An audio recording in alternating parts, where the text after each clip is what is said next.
This should be a wonderful opportunity for journalism, that you don't have the kind of consensus thinking in what I'd have to call the ruling classes that you had, say, in the 1950s. If you look at the Globe and Mail in the 1950s, there's an obvious sense that most people agree on the really important things. You can vote liberal, you can vote conservative, but we understand that we want immigrants from the right parts of the world, we understand the rule of law, we respect the Queen, God bless her.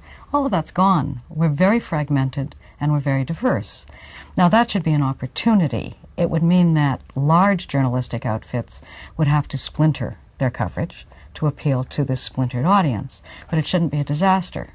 However, it's also come up with these enormous technological changes and the economic changes that they've triggered. So the situation becomes much more complex. The people who are running media outlets are really interested in getting maximum audience and huge profits, not in treating the public as citizens, to use the intellectual argument, but instead as consumers. They run focus groups to find out what kind of news people will like. I've heard a station manager from Arizona admit that they don't do much coverage of the Iraq War because their target audience for the advertisers was 25 to 45-year-old mums, and those people would be upset if there was a lot of war news on. I think that news has a value that should transcend its consumer appeal. I think that people are citizens as well as consumers, and that it's important that they know things about their world. When I look at the way many people approach news now, and it's not just young people, it is as if we lived on some sort of resort island. So you can't watch people following a suicide bombing in Afghanistan or in Israel or in Iraq. You can't afford anything that upsets you that much. This is something that news outfits are acutely aware of. They know that a lot of people don't want to be upset.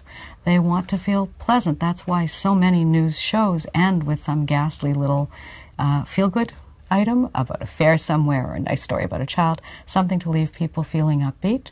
But of course what most people are doing is simply not watching or reading about the upsetting stuff at all.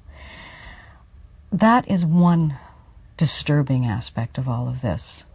For me, and I fight with it every day, I'm no different from anyone else, the most problematic aspect is that we know that people get very upset about what they see as inaccuracy and bias in the media, and what they perceive as being inaccurate and biased is the stuff that they disagree with, the stuff that causes them to feel distressed because their beliefs are being challenged.